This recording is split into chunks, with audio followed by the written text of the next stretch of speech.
Salut Philippe. Salut Jean-Yves.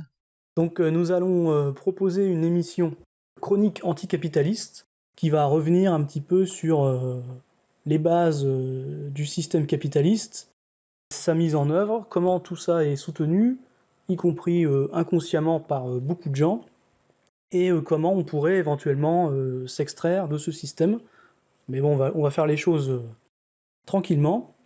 Et donc pour cette première émission, nous allons passer en revue les préjugés monétaires, donc, qui sont issus d'un ouvrage de Philippe Landeux, donc, que nous avons avec nous, Ouais. donc, qui est sorti l'année dernière, en 2018, à la fin de l'année, et qui s'appelle La théorie de la propriété. Et d'ailleurs, préfacé par toi. Et que j'ai préfacé, exactement, et c'est un grand honneur, parce que c'est un ouvrage révolutionnaire, et je pense qu'à la fin de l'émission, les auditeurs pourront le confirmer. Donc déjà, pour revenir rapidement sur la notion de préjugé, j'avais relevé quelques citations d'un grand auteur, Nicolas Gomez d'Avila, qui sont issues d'un recueil d'aphorismes de 2001. Rien de plus dangereux que de heurter les préjugés de qui affirme n'en avoir aucun. C'est-à-dire que beaucoup de gens ont des préjugés, mais ne savent même pas qu'ils les ont. C'est tellement ancré dans la vie de tous les jours, dans la nature du système, qu'on a l'impression que c'est naturel, alors que ça ne l'est pas forcément. C'est une construction, et comme il pourrait y en avoir d'autres. Ça correspond effectivement bien à ce qu'on va aborder. Et à propos de citation, j'en citerai une autre, moi, celle de Einstein, qui disait il est plus facile de briser un atome qu'un préjugé. Et oui. Voilà, c'est un peu toute la difficulté de ce à quoi on s'affronte. C'est ça, c'est ça. Donc on revient sur les préjugés monétaires, pour ceux qui ne se procurent pas le livre, qui est disponible dans un article en ligne sur ton blog, Philippe Landeux. La base, puisque historiquement, comment se font les échanges avant la monnaie? Par le troc. Donc dans le système de troc, on échange les objets entre eux. Alors déjà, en fait, il faudrait juste dire que la monnaie fonctionne selon le schéma du troc. C'est un troc indirect via de la monnaie qui représente des objets en termes d'unités et qu'on échange, voilà. Oui, c'est-à-dire que toi, tu zappes évidemment toute la partie dans laquelle on commence par échanger des produits finis, et puis ensuite des objets de référence plus faciles, et puis jusqu'à la monnaie virtuelle même qu'on connaît aujourd'hui. Voilà.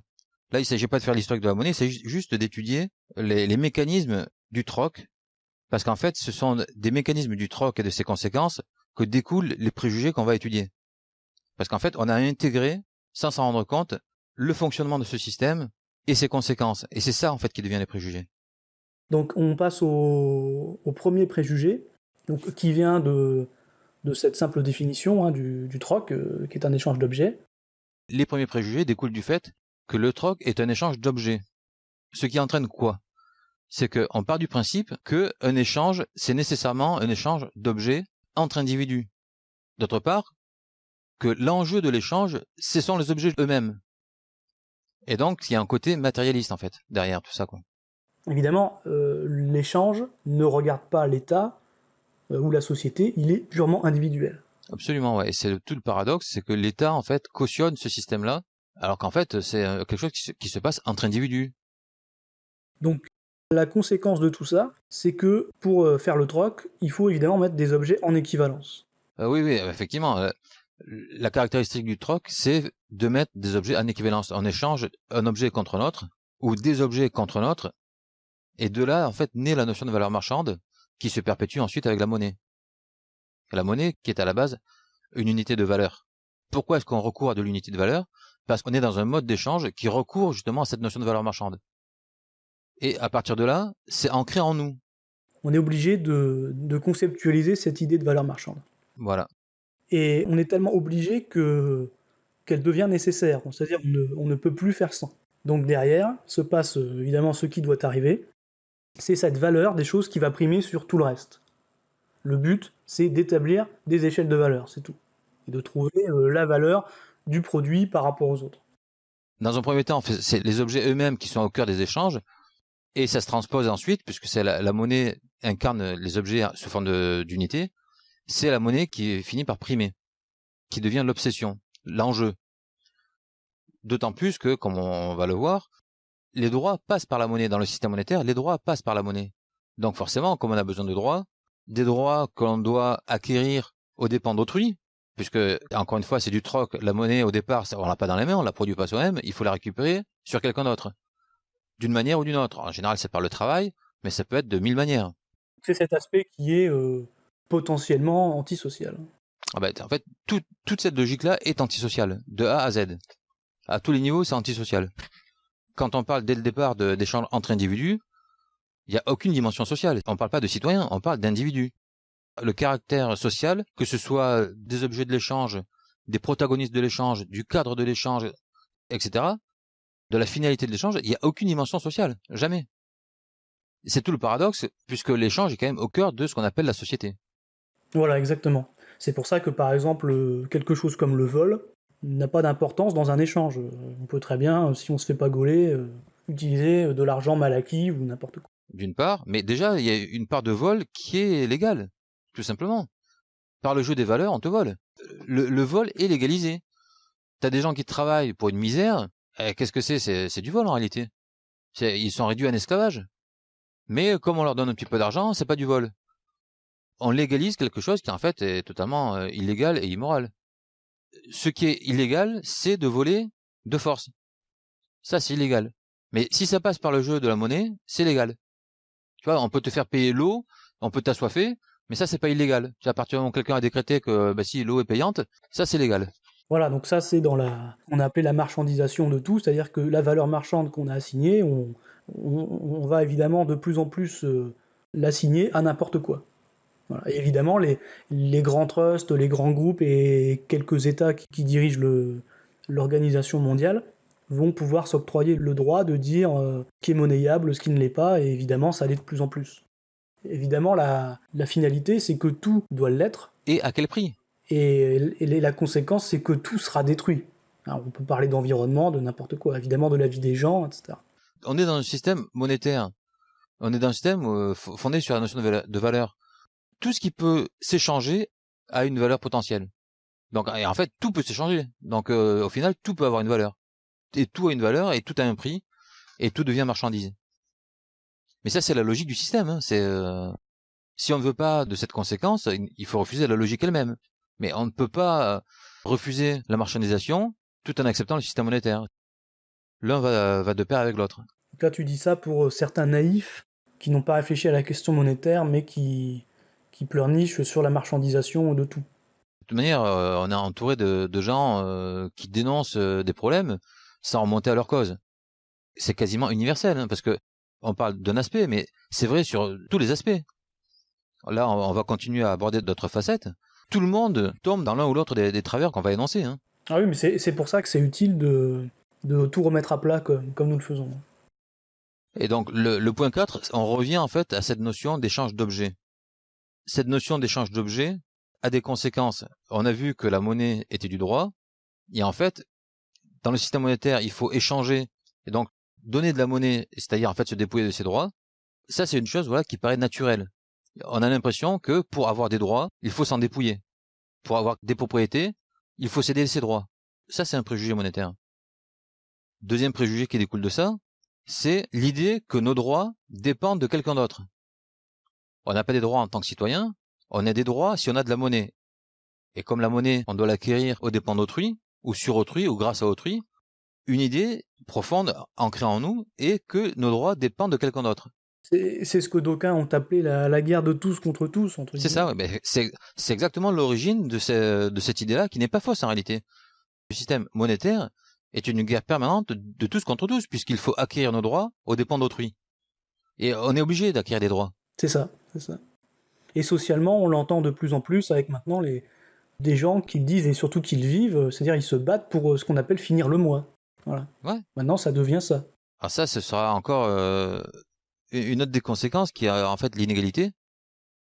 Mais on termine avec les préjugés liés au point 4. C'est ce que j'ai dit déjà tout à l'heure. L'État ne joue pas son rôle. Le rôle de l'État, c'est quoi? C'est de garantir les droits des citoyens. Là, quel rôle joue l'État? L'État se contente de faire appliquer les règles du jeu. Les règles du jeu monétaire, pas les règles du jeu social.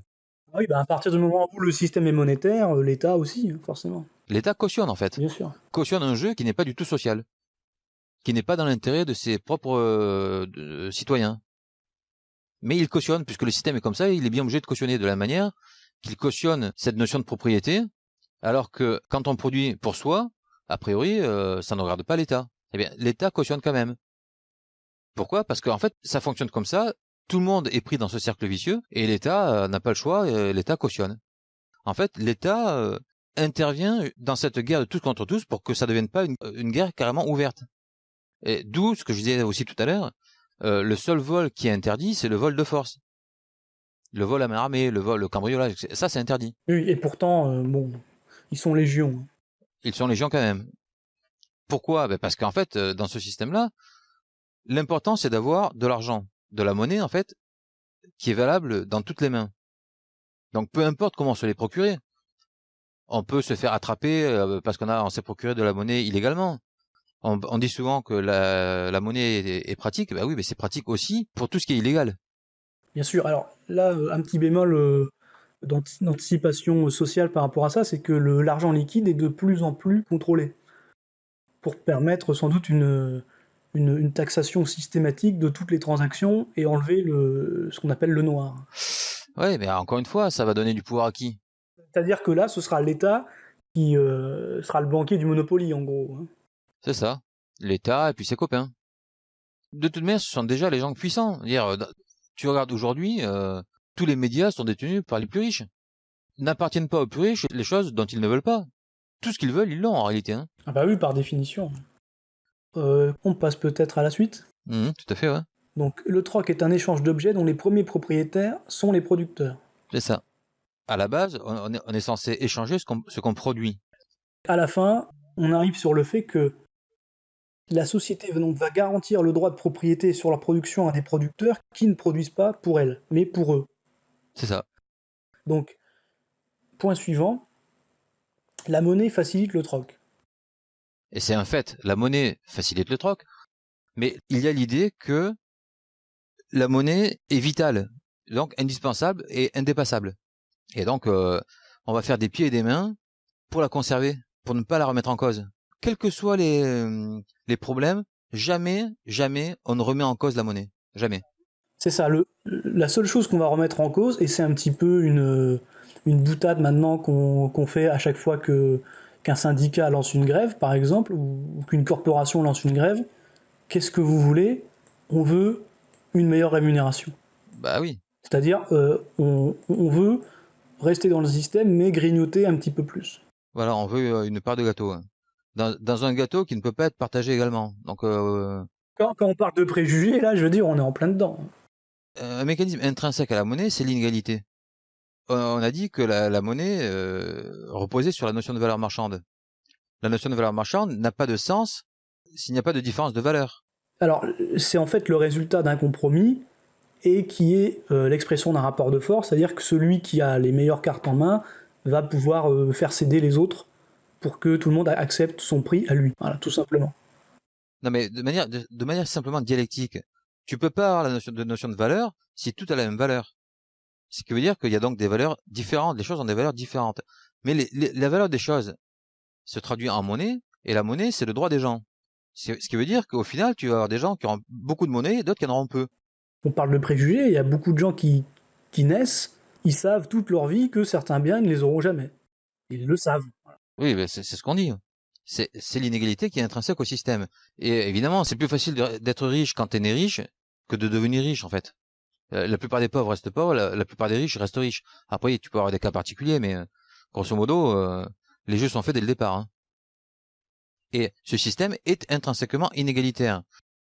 Ça fait partie donc des choses qu'on voudrait combattre, sans comprendre que l'inégalité est inhérente au système. Oui, bon, ça. Le système donc est inégalitaire, individualiste et oligarchique. Tout le monde comprendra à qui je fais allusion quand je dis que le système monétaire ne peut pas être démocratique. On ne peut pas avoir un système intrinsèquement oligarchique et démocratique. C'est contradictoire. Mais bon, on a des gens qui veulent la démocratie et qui font, comme on disait tout à l'heure, ne vont pas à la cause du problème. Ils voient la cause du problème ailleurs que dans la nature même du système.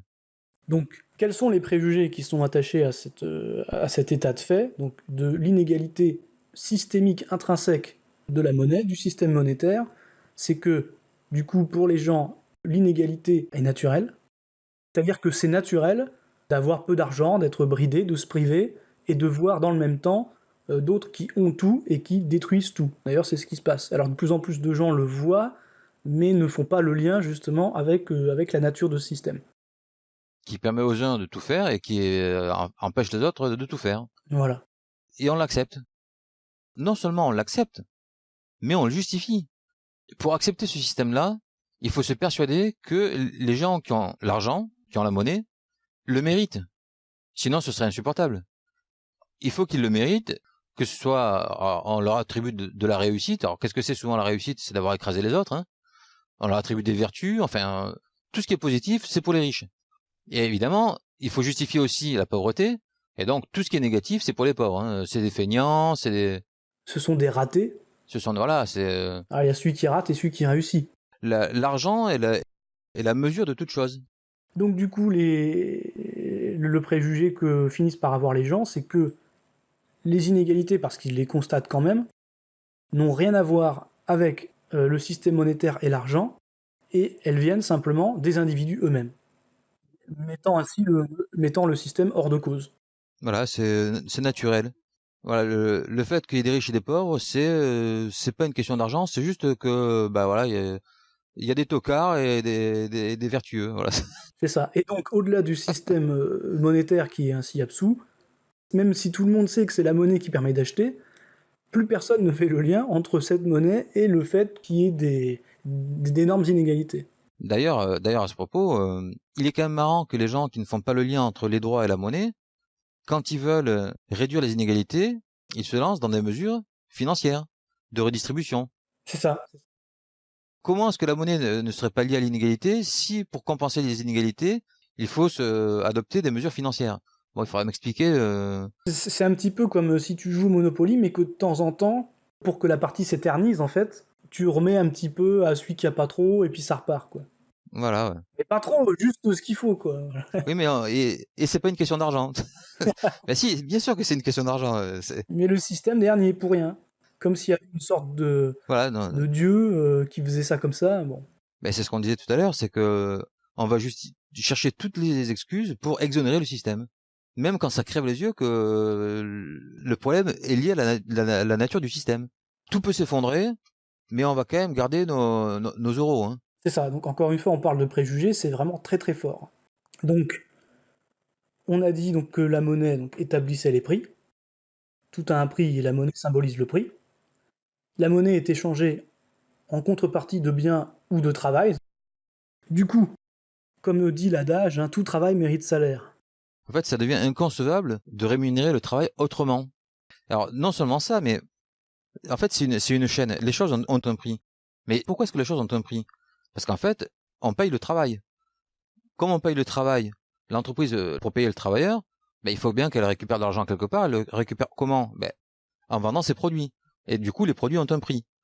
Et comme les produits ont un prix, eh ben, pour que les gens puissent les acheter, il faut quand même de l'argent. Donc, pour qu'ils aient de l'argent, il faut qu'ils en aient quand ils travaillent, etc. C'est un cercle vicieux, en fait. Et ça, mais c'est admis. On est dans un cercle vicieux, mais voilà, c'est comme ça. C'est le gros argument. C'est comme ça. Voilà, c'est comme ça, et puis c'est tout. Et en plus, c'est comme ça, et surtout, quand on parle donc de travail qui reçoit un salaire en monnaie, on en revient à la question de tout à l'heure qui était qu'il n'ait fait aucun lien avec le devoir vis-à-vis de la société ou sa propre citoyenneté, n'en parlons pas. Ah oui, oui, non, mais là, Et ça, encore une fois, ça démontre une logique totalement antisociale. de manière générale, tes droits, en fait, tes droits qui vont passer par la monnaie, te sont donnés par l'entreprise, pas par la société, par l'entreprise.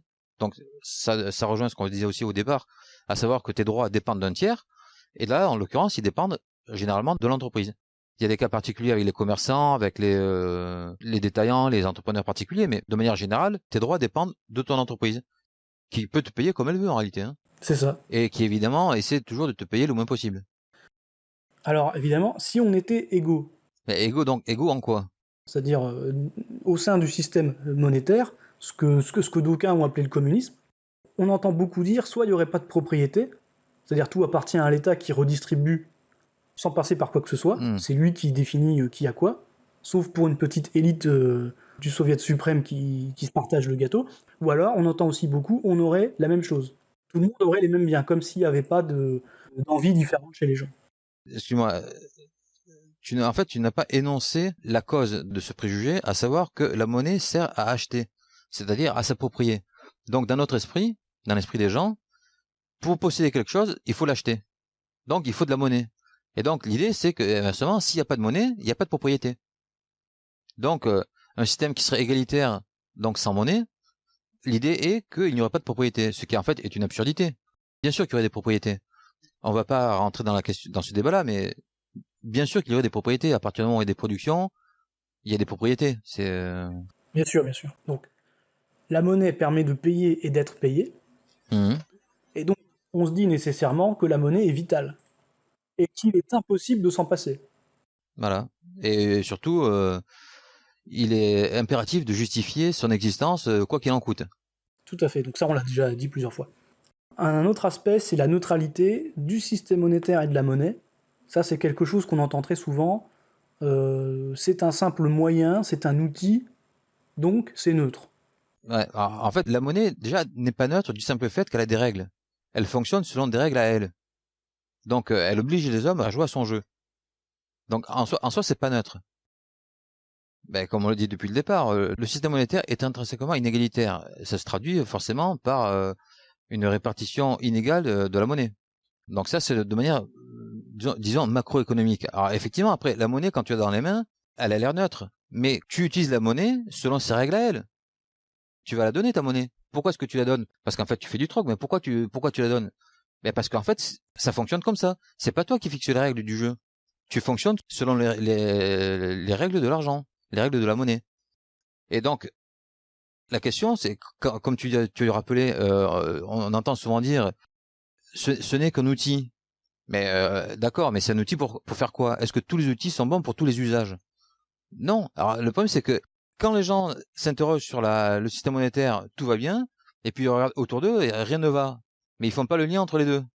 Ça, c'est la grosse question qui est résumée par la petite caricature. Celui qui n'a qu'un marteau comme outil voit tous les problèmes comme des clous. Il fait ce qu'il peut, quoi, mais bon. Là, le truc, c'est qu'ils voient même pas de problème. Tu vois, ils les voient pas les problèmes là en l'occurrence. Bah, c'est-à-dire que si, il voit qu'il y a des problèmes dans la mesure où il cherche à réajuster à chaque fois le système.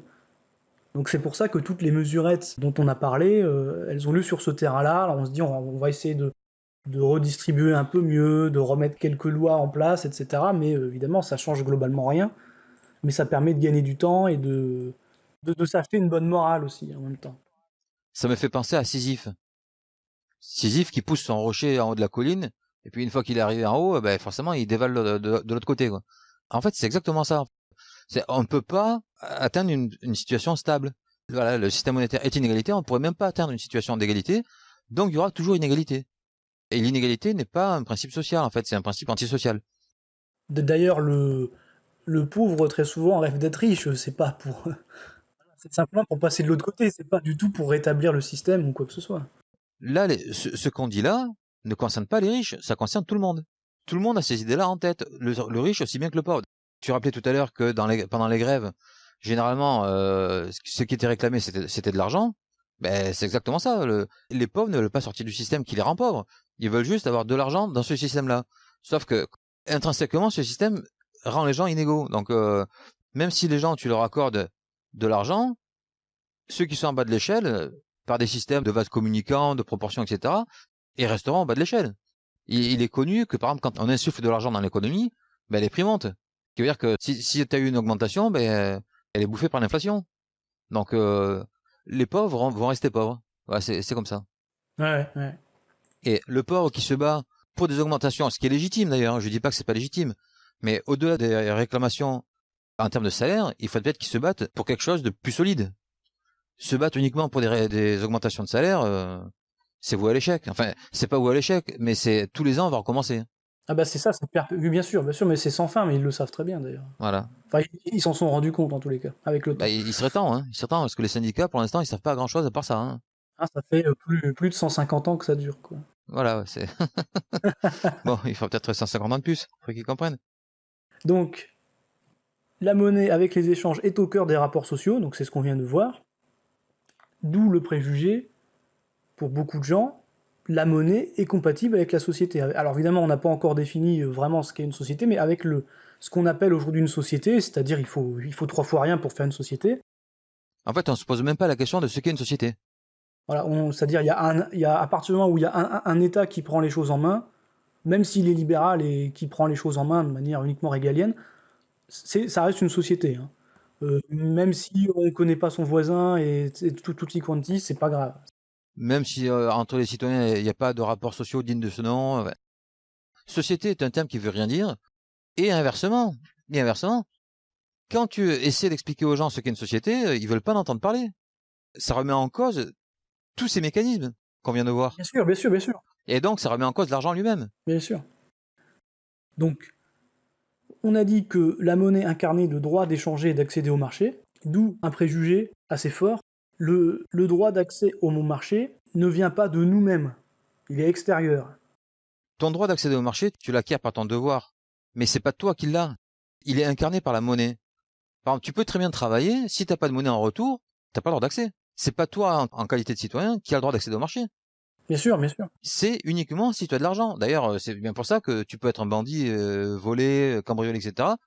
et avoir de l'argent et accéder au marché. Alors qu'inversement, le pauvre gars qui travaille, qui se casse le dos, lui, Ah oui, mais bien sûr, bien on sûr. le paye au lance-pierre et ben lui, il peut rien se payer, quoi. Il se trimballe avec une bagnole toute pourrie, il a une maison dans un HLM, enfin bref, en tout cas, le droit d'accéder au marché, c'est ça que je voulais dire, il est extérieur à nous. Donc c'est-à-dire, on a bien compris, donc c'est pas une qualité propre, systématiquement c'est matérialisé, il faut l'argent et si on n'en a pas, on n'en a pas. Ou alors, si on en veut à tout prix, on tombe dans le crime, quoi. Le préjugé, c'est de croire donc, qu'il doit être extérieur à nous, qu'il doit être limité, comme le fait la monnaie, qu'il doit être divisible en unités, etc., etc. En fait, on croit que les choses doivent être exactement comme elles sont dans le système. Là, on reprend les caractéristiques du système monétaire, tout simplement. C'est ça. Donc, un individu qui accède au marché, c'est toujours à un instant T, puisque à un instant T, il a une certaine somme sur son compte, qu'il va pouvoir dépenser en sachant que dans le mois, par exemple, il lui reste telle traite à payer, etc. Mhm. Déjà, ça veut dire qu'il est déjà même pas égal par rapport à lui-même dans le temps. Donc ne parlons pas d'égalité entre ses égaux, entre guillemets, qui n'existent pas, entre ses concitoyens. Et ça, évidemment, quelle que soit la source de l'argent. Donc Mhm. le droit d'accéder au marché est mesurable et limité, donc c'est un peu le corollaire de ce que tu viens de dire à l'instant. Donc là encore, on est en plein individualisme, évidemment. Une des conséquences en termes de préjugés monétaires, c'est de dire que, bien que les choses ne fonctionnent pas, l'homme est mauvais, mais pas le système. C'est ça. Ouais. Et ça, c'est quelque chose qui empêche vraiment de le changer, puisqu'on considère que c'est bien, que c'est la nature des choses. Bon. Voilà, on prend même pas en considération le système. On baigne dans un système monétaire, mais jamais on le considère. Il fait pas partie de l'équation. C'est l'argent qui mène le monde, c'est une phrase qu'on entend tout le temps. Bah oui, mais des expressions avec l'argent qui illustrent que tout est dominé par l'argent, il y en a des quantités. Et pourtant, personne n'en tire les conséquences. Ah ouais. C'est quand même assez incroyable. Pourquoi? Ben parce qu'en fait, ce système nous inculque sa logique, et comme on pense à travers cette logique, on ne peut pas remettre en cause le système lui-même. C'est ça. On a vu que la monnaie était indispensable pour tout, et ça sera le cas de plus en plus, puisque tout à l'heure, pour rire, on parlait de l'eau, hein, l'eau potable. Mhm. Les écologistes vont peut-être nous faire payer l'air pur, pourquoi pas. Donc c'est de plus en plus utilisé, et surtout avec la société moderne et spécialisée, puisque l'homme tout seul ne peut rien faire. Il est toujours dépendant des produits des autres. Notre savoir-faire et notre capacité à créer quelque chose de consommable immédiatement est proche de zéro, et pour tout le monde. Mhm. Donc on est dans une société totalement interdépendante. Du coup, le centre de ce système est forcément l'argent, puisque c'est lui qui va faire le lien entre tout ça. En fait, c'est un gros paradoxe, ça. C'est que autant les rapports sociaux qui découlent de la monnaie sont totalement antisociaux, autant le fait qu'il y ait interdépendance entre nous, puisque personne n'est autonome, dans l'absolu, on est une société. Mais les rapports sociaux sont faussés par l'argent. Il faudrait pas beaucoup, en fait, pour qu'on soit réellement une société. Ah, il y a beaucoup de choses qui changeraient quand même, mais bon. C'est-à-dire les comportements seraient tout à fait différents. Non, mais les comportements, c'est différent, mais dans l'absolu, on est en société. Mais, comme je l'ai dit, les rapports entre citoyens sont faussés par l'argent. En fait, il y a même plus de citoyens en réalité. Puisque, comme on dit dès le départ, il n'y a que des individus. Voilà, c'est ça. Il y a une société, mais il n'y a pas de citoyens, quoi, en fait. Mais, en fait, c'est une illusion. Et d'ailleurs, l'argent lui-même est une illusion. Ça n'existe pas, l'argent. La monnaie, ça n'existe pas. Ah, c'est ce qu'on a dit. C'était une abstraction qui a été créée comme ça parce que pour les besoins de faire une échelle, mais c'est tout. D'ailleurs, excuse-moi, mais d'ailleurs, c'est le point d'après. Pendant longtemps, la monnaie a été matérielle. Les hommes ont cru que la monnaie, ça existait. Quand tu as des écus en or ou des pièces en cuivre, tu as l'impression que ça existe, la monnaie. Or, on voit bien que avec l'évolution actuelle, la monnaie devient virtuelle. Et pourtant, ça fonctionne toujours. Pourquoi? Parce que l'important dans la monnaie, c'est pas son support. C'est la croyance qui va avec. C'est la confiance qu'on accorde dans le système. Le système ne repose que sur ça, il ne repose que sur des croyances, que sur des convictions. Que la monnaie soit matérielle ou non, ça ne change rien. On a l'impression de connaître la monnaie, alors qu'on ne la connaît pas. On a l'impression de connaître le système monétaire, alors qu'on ne le connaît pas. Et on n'arrive pas à penser qu'en dehors de ce système, il puisse y avoir autre chose. Oui, puisqu'on les connaît.